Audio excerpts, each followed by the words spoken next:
Assalamualaikum warahmatullahi wabarakatuh. Sugeng enjang bocah-bocah, sugeng pemawihan malih kalih Bu Hamidah wonten ing pasinaon basa Jawa. Nah bocah-bocah, kala wingi sampun sinau bab tembang macapat pocong nggih. Bocah-bocah sampun madosi, bocah-bocah sudah mencari tuladane tembang pocong wonten ing website teng Google utawa teng pundi kemawon nggih, sampun dipun serat kanthi rapi. Sampun sae. Bocah-bocah ingkang dereng ngempalaken tugas sumangga enggal-enggal dikempalaken nggih. Nah, saiki Bu Hamidah badhe ngandharaken tembang macapat iku cah. Sejatine sebenarnya itu tembang macapat isine bab cangkriman cah. Apa itu? Isine bab bedhek-bedhekan utawa tebak-tebakan. Dados wonten ing tembang macapat iku cakepane mengandung teka-teki. Coba sekarang bukaan malih video saking Bu Hamidah kala wingi. Nggih menika saged disimak malih. Saiki Bu Hamidah badhe ngajak bocah-bocah rembab bab teges, tegese saka cakepan atau lirik dari tembang pocong kala wingi. Saged dipirsani. Nomor setunggal wonten pocong. Tembung pocong iku tegese jeneng tembang macapat Wijil lunak. Nomor kalih bapak pocong tegese sing kudu dibedhek.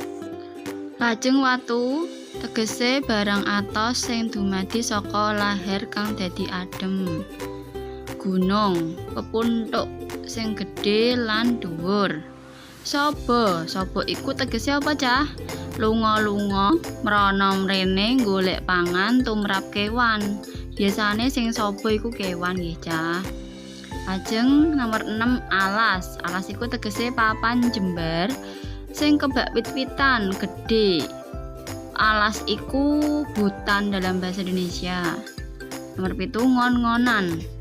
Diopeni sarta dipiara supaya dadi akeh. Ngon-ngonan iku biasane kewan. Ngengon-engoni kewan nggih. Angka 8 bupati. Bupati iku tegese sing nguasani sawijining wewengkon. Bupati itu sama artinya dengan pemimpin dalam suatu kabupaten. Prapteng iku saka tembung prapta kang duwe teges teka.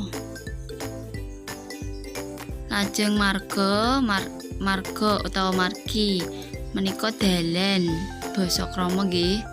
Lambehan obahe tangan maju mundur ning nalika mlaku.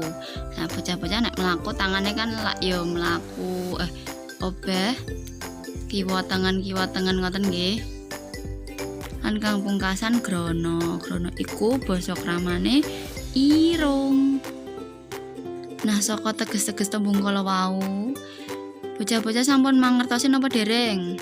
Sudah bisa menganalisis apa yang diceritakan pada tembang pocong kala wingi?